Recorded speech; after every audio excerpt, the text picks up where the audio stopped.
भाभी कुछ ऐसी गलती, कुछ ऐसा गुनाह कर देती है कि जिसके बाद उसके 4 देवर उसको पकड़कर रूम में ले जाते हैं और उसके ऊपर जानवर बनकर टूट पड़ते हैं, उसके साथ संबंध बनाते हैं, एक एक कर कर उसके साथ में रेप करते हैं।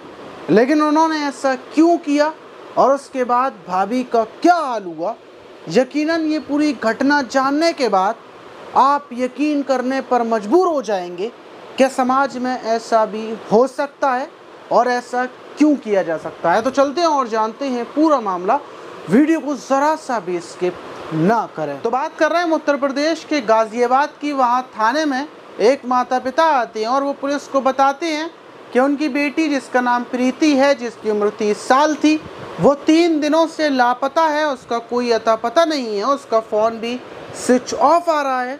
उनको घबराहट हो रही है कहीं उनकी बेटी के साथ कोई दुर्घटना या कहीं कोई अनहोनी तो नहीं हो गई।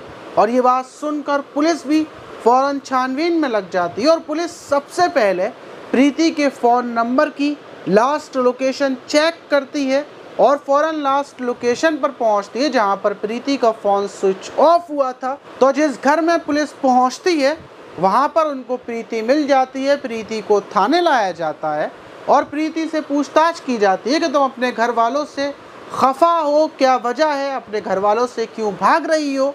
तो प्रीति कहानी बताना शुरू करती है। वो बताती है कि उसकी शादी 10 साल पहले हुई थी, जब वो 20 साल की थी। उसके अंदर इतनी समझबूझ नहीं थी, लेकिन शादी के बाद उसके पति ने उसके साथ मारपीट शुरू कर दी थी। उसके पति की अफेयर किसी और के साथ चल रहे थे और जब वो इस चीज़ का विरोध करती थी या अपने मायके आना चाहती थी तो उसके ससुराल वालों ने उसको 10 सालों से उसके मायके आने नहीं दिया।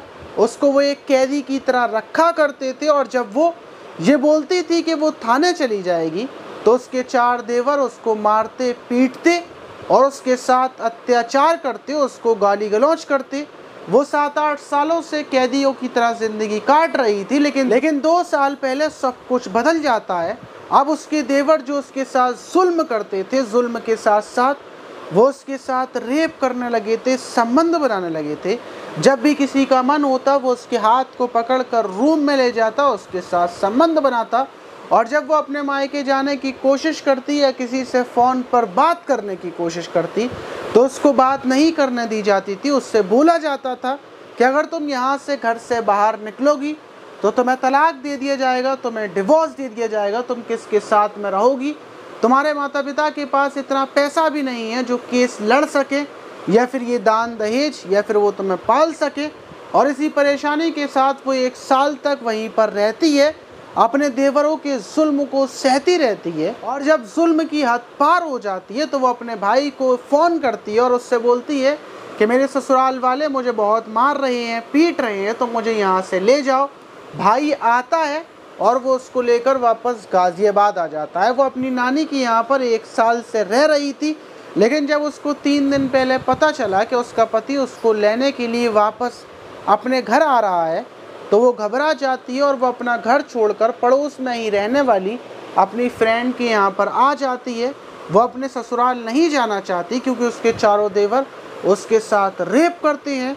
वहीं ये पूरी कहानी सुनने के बाद पुलिस भी हैरान हो जाती है और पुलिस प्रीति से बोलती है कि अगर शुरुआत में ही ये बात तुम अपनी फैमिली वालों को, अपने रिश्तेदारों को या पुलिस को ये बात बता देती तो ये घटना इतनी नहीं बढ़ पाती। तुम्हारे साथ तुम्हारे देवर रेप नहीं कर पाते, तुमने इस चीज़ को बर्दाश्त किया, इसलिए उनकी हिम्मत और ज़्यादा बढ़ती गई। वहीं पुलिस ससुराल वालों के खिलाफ रिपोर्ट दर्ज कर लेती है और पूछताछ कर रही है, छानबीन कर रही है और उसके बाद एक्शन भी लिया जाएगा। लेकिन बड़ा सवाल कि इसमें सबसे ज़्यादा गलती किसकी है? क्या प्रीति की गलती है जो उसने गुनाह को और जुर्म को बर्दाश्त किया और सामने वाले की हिम्मत को बढ़ावा दिया?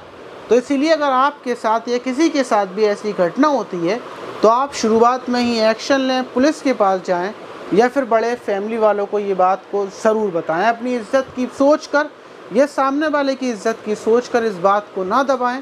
अगर आप ऐसा करते हैं तो सामने वाले की हिम्मत और ज़्यादा बढ़ जाएगी और वो इस घटना को और ज़्यादा बढ़कर अंजाम देगा और वो आपको कमज़ोर समझेगा। आप इस पर क्या बोलना चाहेंगे कमेंट बॉक्स में ज़रूर बताइएगा।